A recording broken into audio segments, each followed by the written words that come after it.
precandidato de Unión por la Patria al Parlasur, aquí en el Chaco. También consejero provincial del PJ, Raúl Vittel, ¿cómo estás? Muy buenas Buenas noches. noches. Muy buenas noches. Bueno, nada, te sacamos, le vamos a contar a la gente, lo sacamos, no es que lo sacamos, sino le invitamos y estabas en una reunión con el gobernador y con los precandidatos. Contame un poco si ya se habló de estrategia de campaña o algo parecido.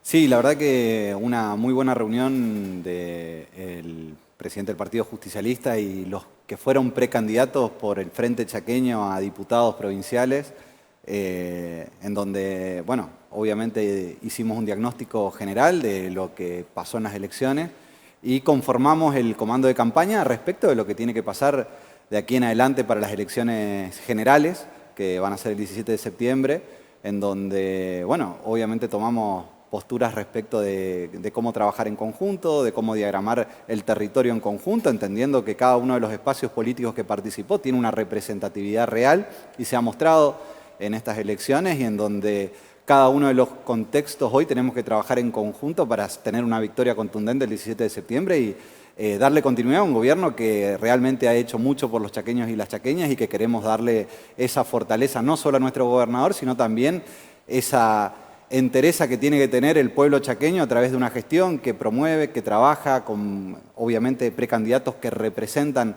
a la sociedad, que representan la diversidad que presenta este Frente Chaqueño, que realmente nos pone muy contentos entender que en una sociedad que es muy heterogénea, tenemos un frente también que representa esa heterogeneidad, en donde tenemos a Carlitos Martínez de Libres del Sur, en donde está Jorge Fernández de la María Eva, en donde tenemos a Oscar Guevara de Esa Espeña, que también estuvo trabajando mucho con nosotros. Y bueno, no los quiero nombrar a todos porque realmente cada uno de los candidatos nos aporta un valor agregado importante que representa una diversidad no solo política, sino también de trabajo en territorio, de demostración de ese trabajo y de una gran impronta política que hay que darle a estas elecciones. Raúl, ¿dónde pensás que tienen que, ajustar en la campaña a partir de lo propio? No mirando a quienes van a participar, porque recién se lo preguntaba al ministro, hubo cortes de boleta que fueron en algunos casos salvajes, de intendentes que se salvaron ellos o quisieron salvarse ellos en detrimento del gobernador de la provincia. ¿Eso también lo han charlado o no? Bueno, a ver, justo lo hablábamos previo al inicio, realmente la complejidad de esta elección también generó un espacio de dificultad a la hora del recuento del voto. Bueno, yo participo mucho de lo que tiene que ver con el escrutinio definitivo, participo normalmente en las definiciones electorales acompañando el control de los resultados definitivos que se dan en la justicia electoral, acompañando el Frente Chaqueño en este caso, y realmente la diversidad de boletas también generó gran confusión a la hora del recuento de votos. También es cierto de que en las PASO hubo una gran participación en todo el territorio provincial y... Me estás verseando. El corte de boleta es parte del... Estás siendo políticamente correcto. Yo te pregunté otra cosa. Hay un impacto que es real de intendentes que llevaron la boleta cortada y sacaban la del binomio Capitanich-Analía Rach-Quiroga. Los intendentes no hacen ese tipo de... Por lo menos no lo vimos claramente en el recuento definitivo, ni lo vimos en el trabajo que hicimos en territorio. Nuestros intendentes han trabajado fuertemente para consolidar un frente electoral que ha trabajado muy bien en toda la provincia. La cantidad de obras los demuestran, por ende la lealtad de nuestros compañeros y compañeras que trabajan en territorio se demuestra en el trabajo territorial. Obviamente hubo situaciones adversas que sucedieron durante el proceso electoral que perjudicaron un resultado electoral que debería haber sido mucho más contundente, pero entendemos que la política viene a trabajar y a generar este lugar de conversaciones que tenemos que tener entre todos y todas para aclarar este tipo de cuestiones. Creo que lo dijo muy bien Juan Manuel en la previa, pero también es cierto que nosotros desde la política, desde cada uno de los espacios, desde cada una de las intendencias, a fortalecer, y creo que fue muy bien presentado el tema en el sentido de que sin hablar de los demás, creo que este gobierno y fundamentalmente este frente político siempre se ha centralizado en hablar de propuestas, de proyectos, de trabajo y de cómo avanzar. Nunca nos hemos centrado en hablar en contra de alguien o quién es mejor o peor candidato respecto de los demás. Creo que nuestro proyecto político tiene la fortaleza de saber que hemos hecho miles de obras en la provincia del Chaco, que tenemos gobernadores y funcionarios que trabajan 24 horas en nuestra provincia, que tenemos intendentes fortalecidos en su territorio porque la gestión, el trabajo conjunto, mancomunado con cada uno de ciudadanos y sus ciudadanas, se demuestra en el día a día, y obviamente tenemos un frente chaqueño que quiere ganar contundentemente por lo que hace y por lo que quiere hacer de aquí para adelante. Ahora, ¿cuál es la lectura que tienen desde el Frente Chaqueño a los votos en blanco? Bueno, los votos en blanco también significan un mensaje a nuestros gobiernos y a nuestra política. Eso hay que interpretarlo, hay que trabajarlo, sin duda es parte de las charlas que tenemos. Tiene que ver con, como bien lo dijeron también en la previa, la ciudadanía también quiso demostrar que no nos votó en esta, pero tampoco votó a otros, porque entendió que no había ni un candidato o que lo convenció, o que ni un candidato, o que nosotros hicimos algo para darnos un mensaje. Entonces, ese mensaje lo tenemos que tomar. La ciudadanía, a través del voto, demuestra no solo cuando está contento, sino también cuando está disconforme. Tenemos que leer esos mensajes. ¿Consideras, en ese aspecto, Raúl, perdón, Sí. consideras que hubo una crisis de representatividad? ¿Eso pensás que es lo que observó la opinión pública, el electorado en general, y por eso se dio la masificación de votos en blanco? Y si eso es así, si la respuesta es positiva, si hay una crisis de representatividad, ¿cómo se revierte, cómo se gana la confianza de la gente en tan poco tiempo, ¿no? En agosto, en septiembre. Bueno, la crisis de representatividad está hace varios años, no solo en nuestro país, sino también en el mundo. Creo que esa crisis de representatividad se da respecto de los modelos de distribución económica que se tienen que dar en el mundo y obviamente que es parte de las discusiones que se dan en nuestro país. Esa crisis de representatividad tiene que ver también con un discurso neoliberal muy fuerte dentro de nuestras sociedades, que encuentra el individualismo como centro de muchas discusiones y que tanto el Frente Chaqueño como el Frente de Todos o como Unión por la Patria tenemos que dar esa batalla cultural de la que se habla hace varios años en nuestro país y que Cristina Fernández de Kirchner es una de las principales promotoras de darla. Esa crisis de representatividad que quienes representamos o quienes pretendemos representar a la ciudadanía tenemos que poder dar una batalla aclaratoria de alguna manera y constructiva también de otra para fortalecer los mensajes de comunidad. A ver, nadie se realiza en una comunidad que no se realiza, decía el general Perón, eso está más vigente que nunca. Entonces, esa construcción social, ese individualismo que propone desde poner vouchers para ir a la escuela o desde la tiranía de maltratar a la ciudadanía a través de la persecución o a través de los palos, como está pasando en Jujuy, en muchos casos con los docentes, no es lo que nuestro proyecto político pretende hacer con la ciudadanía. Nosotros tenemos un proyecto político que escucha, tenemos un proyecto político que recibe, tenemos un proyecto político que dialoga y que consensúa. ¿Viste, de Raúl, eso que se trata la política. Ajá. Entonces, cuando uno interpone fuerzas policiales para evitar el diálogo o para no construir ese diálogo, también es un mensaje político y es el mensaje político en que nosotros no queremos participar. Viste, Raúl, que Capitanich suele repetir permanentemente esto de se pone en juego en esta disputa electoral corporaciones versus democracia. ¿Pensás que eso también, él generalmente, el gobernador, lo plantea en el escenario nacional? ¿Consideras que en el escenario local también está esta disyuntiva democracia por un lado versus corporaciones? La discusión democracia versus corporaciones es de derrame en este caso, porque las corporaciones son masivas, tanto globalizadas como nacionales, o que se dicen nacionales, pero que tienen intereses extranjeros.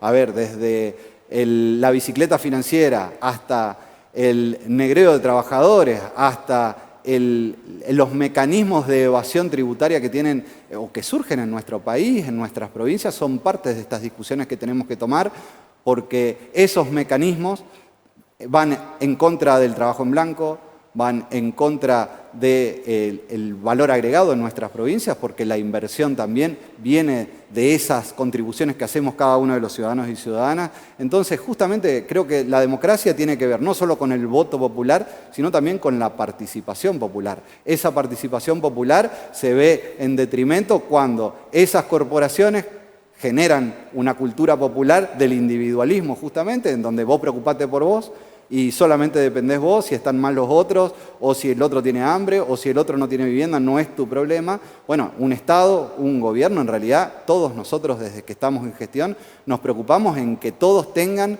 tanto su vivienda, como su trabajo, como su educación, como su salud, y de eso se trata el gobernar para todos, no para individualidades, sino para el conjunto de la sociedad y que todos tengan acceso.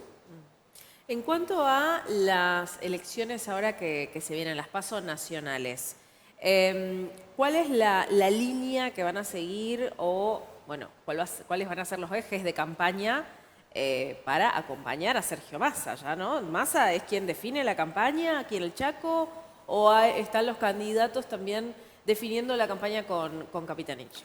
Bueno, nosotros venimos trabajando, obviamente que nuestra campaña, a pesar de ser nacional, tiene que ver también con propuestas provinciales. En este caso tenemos una gran lista de representantes que propone Unión por la Patria en la provincia del Chaco, en donde tanto los representantes de los trabajadores, como lo tenemos a César Furgoni, o de las economías populares, como la tenemos a Joana Duarte, o en representación de la juventud, como están Julieta y Osvaldo Pérez Cuevas, o en representación de los intendentes y de lo que se viene trabajando en la propuesta nacional, que tiene que ver con el empleo, con la seguridad social, con la contención a los sectores más desprotegidos.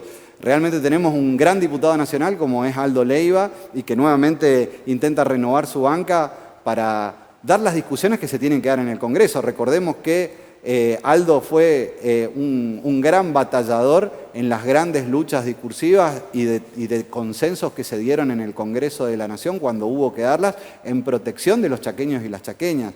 Cuando hubo que defender las leyes laborales para los chaqueños y las chaqueñas, estuvo Aldo Leiva al frente de ello. Cuando hubo que defender nuestras obras de infraestructura que son fundamentales para el crecimiento y para el desarrollo de nuestra provincia, Aldo Leiva y Lucila Mazzín estuvieron al frente, igual que Juan Manuel Pedrini, igual que la gringa Chomiak, pero creo que esas son las mejores propuestas que tenemos en cuanto a candidatos. En cuanto a proyectos, nosotros tenemos una línea clara que tiene que ver con la producción, que tiene que ver con el empleo, que tiene que ver con la salud, que tiene que ver con, obviamente, las economías populares en cada una de nuestras regiones y seguir invirtiendo en lo que tiene que ver con el desarrollo de nuestra provincia. El desarrollo de nuestra provincia, que hoy el segundo puente Chaco-Corrientes, que es una base fundamental para lo que tiene que ver con el crecimiento, no solo de nuestra provincia, sino también de toda la región norte, el diálogo con los diversos sectores que tienen que ver con la producción y el empleo, es buscar inversiones. Esas inversiones van a venir de la mano del trabajo que está haciendo Jorge Capitanich,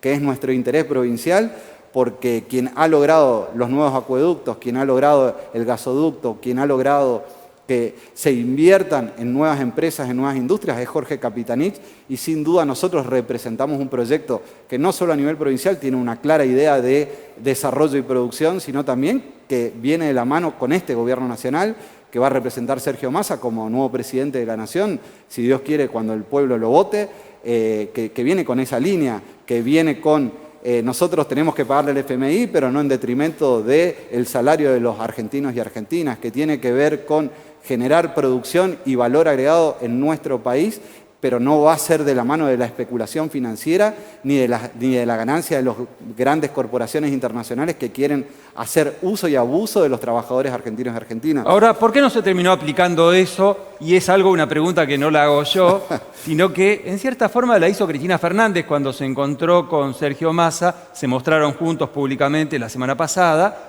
y Cristina hacía una observación respecto de que el propio fondo marcó que las empresas acapararon gran parte de las riquezas del crecimiento de nuestro país y que eso terminó generando inflación. Ahora la pregunta del millón es, ¿por qué Sergio Massa permitió, o el gobierno de Alberto Fernández, terminó permitiendo que esa situación se diera?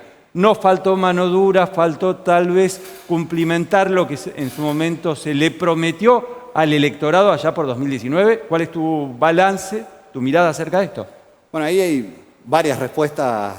Creo que la respuesta que encontraría fundamentalmente es la falta de consenso social y la falta de cohesión social que hemos logrado construir durante estos 4 años de Alberto Fernández. Esto quiere decir que no solamente los problemas que tuvimos desde que inició el gobierno, que no fueron menores, tuvimos la recepción de una pandemia económica que nos dejó Mauricio Macri con un endeudamiento fenomenal, pero más allá de eso, tuvimos una pandemia sanitaria que realmente paró el país y paró el mundo durante un tiempo, luego una guerra que provocó dificultades a la hora de tomar definiciones, pero más allá de esa situación, lograr consenso con los espacios sociales para generar esas condiciones también toman diálogo, toman consensos.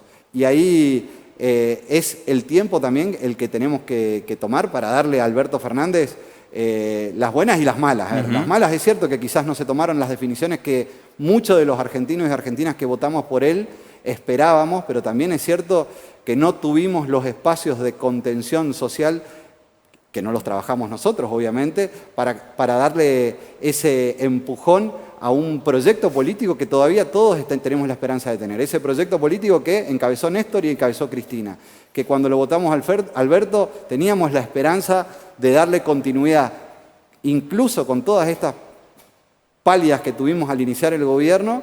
Nosotros logramos reconstruir la matriz productiva del país que había destruido Mauricio Macri, pero empezamos 4 años atrás, perdimos 4 años para reconstruirla. Incluso con esa pandemia económica y sanitaria logramos reconstruir el tejido comercial en todo el territorio nacional que se había perdido durante 4 años, que tuvimos un detrimento enorme. O sea, recuperamos los comercios, Alberto recuperó las industrias, Sergio Massa con él. Recuperó la situación productiva y contuvo la situación social en todo el país, incluso con todo este tipo de problemas. Entonces, es cierto que no logramos cumplir los objetivos, o muchos de los objetivos que teníamos, pero también es cierto que trabajando en conjunto, logrando ahora la continuidad de un gobierno que se encuentra en otras condiciones para lo que viene, que sigue manteniendo una deuda internacional provocada por estos tipos que quieren venir a gobernar de nuevo y que dicen tener la solución, pero cuando estuvieron no lo hicieron y nos dejaron en la situación por la cual Alberto Fernández ganó en el 2019 contundentemente. Ahora, Raúl, ¿no era la pandemia el momento exacto, la oportunidad que el gobierno de Alberto Fernández tenía para hablar con la gente del fondo? Mire, cayó la economía 10% producto de la pandemia, no solamente en nuestro país, es algo que ocurrió en todo el mundo. ¿No era el momento para plantarse ante el fondo y decir, bueno, vamos a rediscutir el acuerdo que en su momento hizo Mauricio Macri con el Fondo Monetario Internacional? ¿No era el momento exacto como para patear el tablero o buscar hacerlo?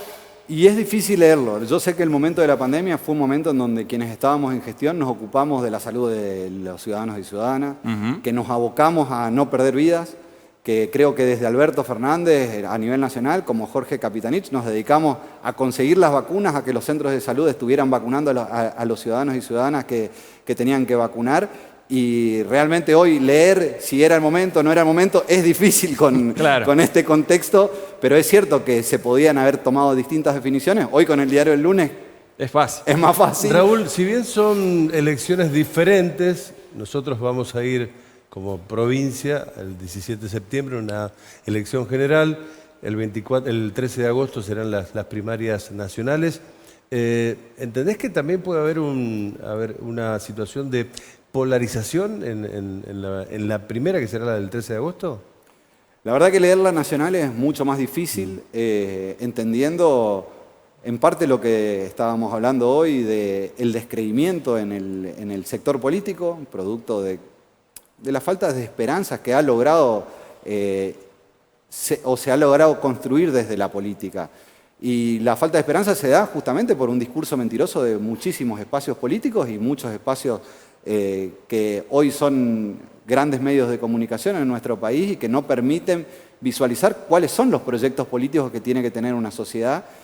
E incluso el discurso individualista en muchos casos impide que muchos quieran participar, digamos. Entonces, realmente nosotros que amamos la política, que entendemos la política como un servicio, que entendemos los espacios políticos como un espacio de construcción para servir al otro, se nos complica mucho trabajar en un contexto en donde todo el tiempo, en vez de discutir proyectos políticos, estamos diciendo a ver si esta persona hizo tal o se despertó de tal manera, o estamos discutiendo a ver si tenemos que retroceder 60 o 70 años en la producción política de nuestro país. Y esto hablo de privatizar todas las escuelas o cerrar universidades. Realmente eso es un retroceso discursivo de una sociedad que lo que quiere normalmente es avanzar en derechos, avanzar en construcción de esos derechos, avanzar en la inclusión. Creo que esas son las discusiones que nos debemos desde la política. Y realmente cuando nuestro frente político intenta darlas, encontramos normalmente del otro lado muchas dificultades para construir ese diálogo y el consenso. En nuestra provincia, Jorge Capitanich continuamente invita a la oposición a debatir los proyectos políticos de provincia hacia futuro, tanto productivos como de desarrollo, como incluso en algunas cuestiones de política pública que nos permiten pensar una sociedad más amplia, más abierta y más desarrollada. Y normalmente no participan de ninguno y lo que hacen es criticar situaciones que son de coyuntura y no proyectos políticos que nos permitan avanzar políticamente. ¿Cuál es?